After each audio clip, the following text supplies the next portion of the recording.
संपूर्ण राष्ट्र के बहुसंख्यक को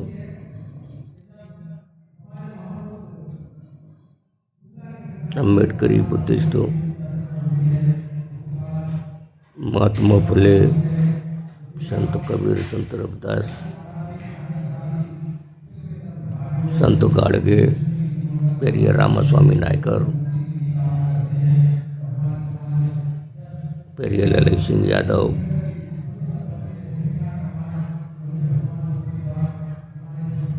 राम स्वरूप वर्मा,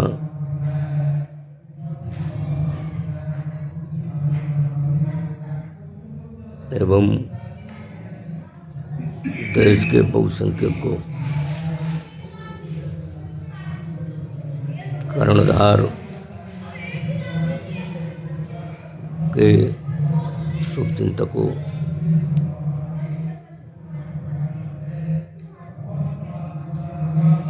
यह देश जो बुद्ध का देश है, जिस देश की धरती पर जहाँ भी खोदो वहाँ बुद्ध ही प्राप्त होते हैं, निकलते हैं, दूसरा कोई भी नहीं निकलता है। और इस देश के संविधान को बनाने वाले, लिखने वाले एक पुरुष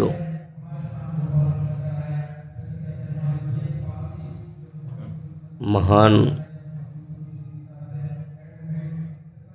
विद्वान, महामानव, बोधिसत्व बाबा साहब डॉक्टर अम्बेडकर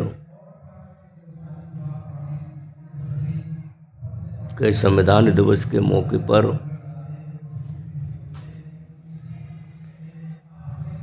तमाम संगठनों की ओर से संविधान संकल्प दिवस के रूप में मनाया। यहाँ तक संसद में भी संविधान का उद्देश्य का पढ़ी गई, वाचन हुआ, परंतु इस देश में उसका उल्टा कार्य चल रहा है। भारत के प्रधानमंत्री नरेंद्र मोदी विदेशों में जाकर के तो ये बोलता है कि मैं युद्ध की नहीं बुद्ध की धरती भारत से आया हूँ,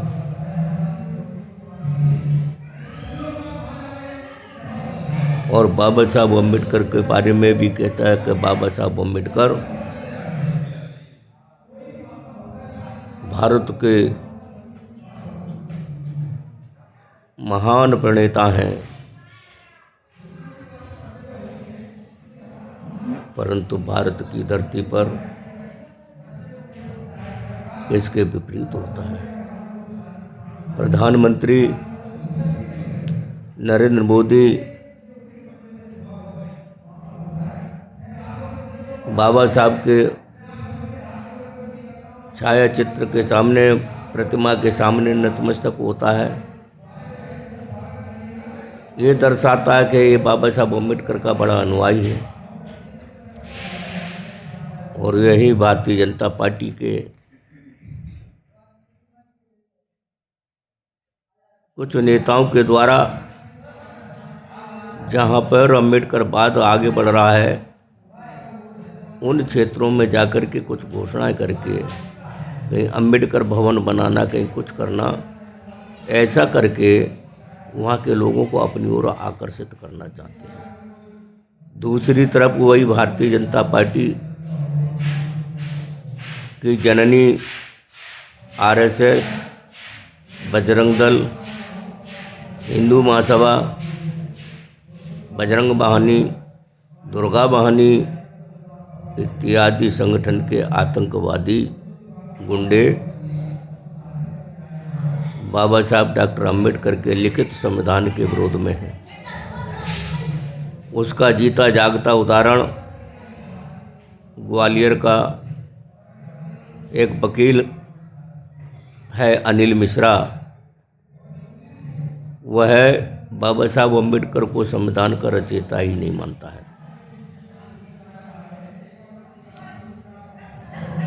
संविधान का खुला विरोध कर रहा है, बाबा साहब का विरोध कर रहा है। ऐसे ही तमाम सारे अंकराचार शंकराचार हैं, अंधे भेड़े भद्राचार्य जैसे कुछ गुंडे साधु हैं जो बहुजन समाज के लोग अपने मूल अधिकारों की बात करते हैं, बुद्ध के भारत की बात करते हैं, तो ये लोग उनको राष्ट्रद्रोही कहते हैं। जबकि राष्ट्रद्रोही यही लोग हैं, आरएसएस के लोग, भाजपा के लोग। और अगर ये राष्ट्रभक्त है तो फिर प्रधानमंत्री ये बताए, देश की सरकार बताए और प्रदेश की सरकार बताए कि जो संविधान के खिलाफ बोलने वाले हैं, जो बाबा साहब के खिलाफ बोलने वाले हैं, जो अपशब्दों से संबोधित करने वाले लोग हैं, उनके खिलाफ आज तक केंद्र सरकार ने उनके खिलाफ एक्शन क्यों नहीं लिया? उन्हें राष्ट्रद्रोह के मुकदमे में आज तक बंद क्यों नहीं किया? क्यों नहीं किया? क्यों नहीं इनको खिलाफ संगीन अपराध लगाए गए? आज भी दूसरा एक बाबा, वो अपने आप को साधु कहता है, कथावाचक है, मध्य प्रदेश के छतरपुर का, बागेश्वर के नाम से जाना जाता है, बागेश्वर धाम का महंत है, बताता है अपने आप को आचार्य है, क्या है पता नहीं। एक 8वें क्लास का फेल व्यक्ति लड़का है जो अपने आप को, मोदी ने भी उसको अपना छोटा भाई कहा है, संविधान के खिलाफ हिंदू राष्ट्र बनाने की बात कर रहा है, रैलियां निकाल रहा है, उसकी रैलियों पे प्रतिबंध नहीं, उसे राष्ट्रद्रोही किसी ने घोषित अभी तक नहीं किया है जो राष्ट्रद्रोह का काम कर रहा है। दूसरे धर्मावलंबी लोग अगर अपना राष्ट्र बनाने की बात करें तो वो राष्ट्रद्रोही हो जाएगा। और शंकराचार्य जैसा जो अपने आप को एक मठ का महंत कहता है और अपने आप को शास्त्री भी लिखता है, 8वीं क्लास का फेल व्यक्ति जिसे नरेंद्र मोदी अपना छोटा भाई कहता है, और छोटे भाई को जो राष्ट्रद्रोह का काम कर रहा है उसके विरुद्ध कार्रवाई क्यों नहीं? वो भी तो राष्ट्रद्रोह का काम है। ये भारत का संविधान है, भारत के संविधान में सभी धर्मों को समानता है, कोई भी धर्म एक विशेष नहीं है। तो ये भारत जो आज ये ब्राह्मण हिंदू हिंदू राष्ट्र चिल्ला रहे हैं, जब अंग्रेजों ने जजिया कर लगाया, जिस समय जजिया कर देश में लगा, उस समय इन्होंने अपने आप को हिंदू होने से मना कर दिया कि हम हिंदू ही नहीं, हम तो ब्राह्मण हैं। जैसे तुम अभी भारत में आए हो वैसे ही हम भी भारत में आए थे, हम भी विदेशी है, तुम भी विदेशी है। फिर क्या बात है भाई, इनके विरुद्ध कार्रवाई क्यों नहीं हो रही है? इसी तरह से ये सनातन का दुरुपयोग कर रहे हैं। इस देश की जो गोदी मीडिया है वो इन सनातनी गुंडों का सहयोग करती है। इस देश में गाय कौन कटवा रहा है, कौन काट रहा है? देश की अभी तक जितनी सरकारें रही हैं, जितनी भी सरकारें रही हैं, उन सरकारों की अपेक्षा सबसे ज़्यादा अगर गाय काटने का काम किसी ने किया है तो वो नरेंद्र मोदी की सरकार ने किया है, और नरेंद्र मोदी की सरकार कर रही है। गाय काटने के बूचड़ खाने किसके हैं? वो सारे के सारे हिंदुओं के बूचड़ खाने हैं, एक भी मुसलमानों का नहीं है। ये मोदी की सरकार ने उनको लाइसेंस गाय काटने के दिए हैं। एक तरफ ये ढोंगी गाय को अपनी माता कहते हैं और दूसरी तरफ उस गाय को कटवाने का भी काम यही लोग कर रहे हैं। कोई दूसरा कर रहा है क्या? दूसरा नहीं कर रहा है। अभी जो गाय की खाल से भरे हुए ट्रक इंदौर में पकड़े गए, वो किसके थे? किसी मुसलमान के पकड़े गए क्या? वो भी इन्हीं ढोंगियों के थे, पाखंडियों के थे। नोएडा में सैकड़ों टन गाय का मांस पकड़ा गया, वो कौन था? वो भी वही ढोंगी पाखंडी ब्राह्मण था। तो इस देश में हर तरह का अपराध, बड़े से बड़े अपराध करवाने के लिए आरएसएस और भारतीय जनता पार्टी ये काम कर रही है। ये सोचना उनको पड़ेगा जो अनुसूचित जाति के लोग अपने आप को हिंदू कहते हैं और हिंदुओं की जननी आरएसएस है, हिंदू महासभा है, बजरंग दल है, और ये ही खालें गाय कटवा रहे हैं। ये ही गाय की खालें इन्हीं के यहाँ पकड़ी जा रही हैं, इन्हीं के यहाँ गाय का मांस पकड़ा जा रहा है। तो ये अनुसूचित जाति के जो लोग हैं जो अपने आप को हिंदू कहते हैं, जरा सोचिए, ये ब्राह्मण हिंदू है जो गाय काट रहा है, कटवाने का काम कर रहा है।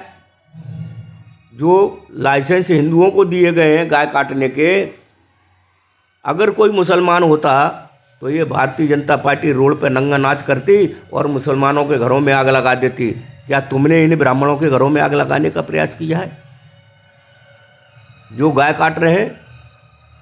मैं पूछना चाहता हूँ, यादवों से पूछना चाहता हूँ, गुर्जरों से मैं पूछना चाहता हूँ, जाटों से मैं पूछना चाहता हूँ, काचियों से मैं पूछना चाहता हूँ, मालियों से मैं पूछना चाहता हूँ, कहारों से मैं पूछना चाहता हूँ, नाइयों से, तुमने अपने आप को हिंदू होने का ठेका ले लिया है तो पूछो इन ब्राह्मणों से कि गाय के खाल जो पकड़ी जा रही हैं ये किसके यहाँ पकड़ी गई? इंदौर में जो गाय का खालों से भरा हुआ ट्रक पकड़ा गया वो किसके यहाँ पकड़ा गया? बड़ौदा में जो पकड़े गए वो किसके यहाँ कौन था जिनके यहाँ पकड़ा गया? नोएडा में जो गाय का मांस पकड़ा गया वो किनके यहाँ पकड़ा गया? ये पूछो। तुम नकली हिंदू क्यों बने हो? इन ब्राह्मणों की चमचागिरी क्यों करने में लगे हो? इसे तुम अपना गुरु मानने से कब वंचित आओगे? कब इसको छोड़ पाओगे? ये जातवादी है, ये पाखंडी है, ये छुआछूत यही फैलाते हैं। और जब तुम्हारा आरक्षण की मसले की बात आती है तो यही ब्राह्मण तुम्हारा विरोध करते हैं। इन ब्राह्मणों को बहिष्कार करो पूरे देश से। ये जातिवादी ब्राह्मणों का बहिष्कार करो। ब्राह्मण कोई जाति नहीं होती, लेकिन इन्होंने अपनी जाति को ही ब्राह्मण बना रखा है। ब्राह्मण एक विद्वान का नाम है। बुद्ध के धम्म में विद्वान को ब्राह्मण कहा जाता है। ये व्यभिचारी है, ये दुराचारी है, ये कपटी है। इन कपटियों से बहुसंख्यक लोगों को बचना होगा और इनसे बचने का एक ही उपाय है कि आपको बुद्ध के धम्म में प्रवेश करना होगा। बुद्ध का धम्म भारत का धम्म है, प्राचीन धम्म है, जिसमें समानता है, स्वतंत्रता है, भाईचारा है। ये बार बार सनातन का उपयोग करते हैं। ये ब्राह्मण कभी सनातनी नहीं हो सकते, न थे और न हैं। ब्राह्मणी ये तनातनी आतंकवादी हैं, गुंडे हैं। इन तनातनी आतंकवादियों को, इनके आतंक को का जवाब बुद्ध के मार्ग से दिया जा सकता है और कोई दूसरा मार्ग नहीं है। जब तथागत बुद्ध अंगुलीमाल जैसे को अपने बुद्धि के बल पर अपने बस में कर सकते हैं, जब हैरापत को भी अपने कब्जे में कर सकते हैं, बड़े बड़े चांडालों को अपने कब्जे में कर सकते हैं बुद्धि के बल पे, तो आपको सोचना होगा बहुसंख्यक भाइयों कि बुद्ध ने कभी युद्ध की बात नहीं की। बुद्ध ने सदा शांति की बात की और ये ब्राह्मण हमेशा युद्ध की बात करता है। ये क्रांति की बात करता है। इससे आप समझिए कि ये ब्राह्मण विदेशी है, ये ब्राह्मण विदेशी है, भारत का नहीं है। इसके तमाम डीएनए टेस्ट हो चुके हैं, उन डीएनए टेस्टों में भी ब्राह्मण भारत का नहीं है, ये विदेशी है। मोहनजोदड़ो और हड़प्पा की खुदाई में इनका कोई प्रमाण नहीं है। जितने भी चीज़ें हैं ये देश की बहुसंख्यक आबादी का है, देश के अनुसूचित जाति जनजाति और पिछड़े वर्ग के भाइयों का है, और सभी मिलकर के बौद्ध हो जाना चाहिए।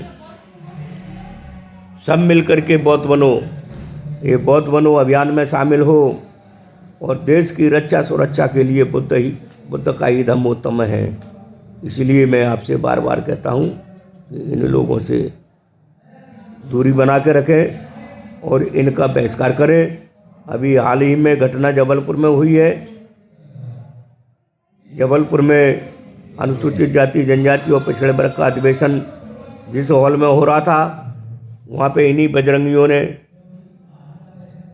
वहाँ के पुस्तक विक्रेताओं पे हमला किया, वहाँ के कार्यक्रम में विध्वंस फैलाने का काम किया। और उसके बाद जब वही अनुसूचित जाति जनजाति के लोग वहाँ के कलेक्टर को ज्ञापन देने के लिए गए तो उनके ऊपर हमला, इनकी दुर्गा वाहिनी बजरंग दल की कौन कौन सी वाहिनी है उनकी महिलाओं को ला करके उनके ऊपर हमला करवाया गया। क्या अब भी तुम सोते रहोगे? वो भी कुशवा समाज के लोगों ने कार्यक्रम किया था, उसमें जाति सूचक गालियां दी गई, काचियों को गालियां दी गई, ब्राह्मणों के द्वारा दी गई। देश भर के कुशवा समाज के लोगों, माली समाज के लोगों, सैनी समाज के लोगों, मौर्य समाज के लोगों, कोयरी समाज के लोगों, आपको अब जागना पड़ेगा। भाजपा तुम्हारा विधायक बना सकती है, तुम्हें सांसद बना सकती है, तुम्हें मंत्री बना सकती है, लेकिन तुम्हें सम्मान नहीं दे सकती, क्योंकि भाजपा जातवादी पार्टी है, पाखंडवादी पार्टी है, और ये विदेशियों की नीति पर चलने वाली पार्टी है, और विदेशी ही तरीके से आपको चलाना चाहती है और आपको गुलाम पुनः से बनाने की तैयारी कर रही है।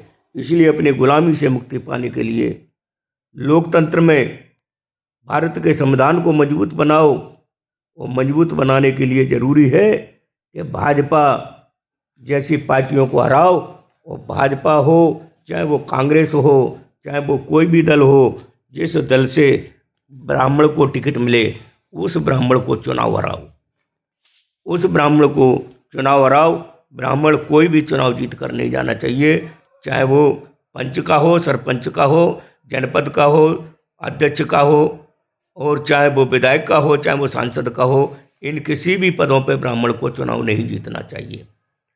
इसके लिए आपको काम करना होगा।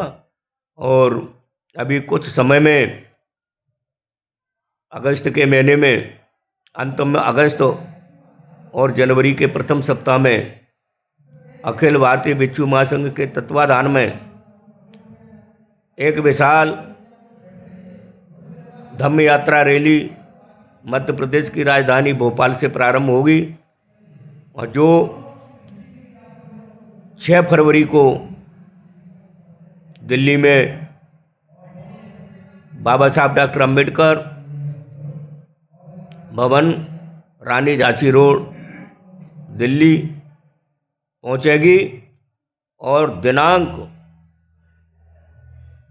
7 और 8 फरवरी को रामलीला मैदान में अखिल भारतीय भिक्षु महासंघ बोधगया महामुक्ति मंडल बोधगया महाबिहार मुक्ति आंदोलन कमेटी की ओर से आयोजित विशाल कार्यक्रम में भागीदार होगी, जिसके लिए आप सभी से अपील की जाती है कि आप सभी लोग बहुत जगह जगह पर तैयारियां करें और बहुसंख्यक को रूप से इसमें भागीदारी निभाने का काम करें, तन मन धन का सहयोग प्रदान करें। ऐसी आशा उम्मीद करते हुए मैं अपनी वाणी को विराम करता हूं, और आप सभी को नमो बुद्धाय, जय भीम, जय भारत, जय संविधान।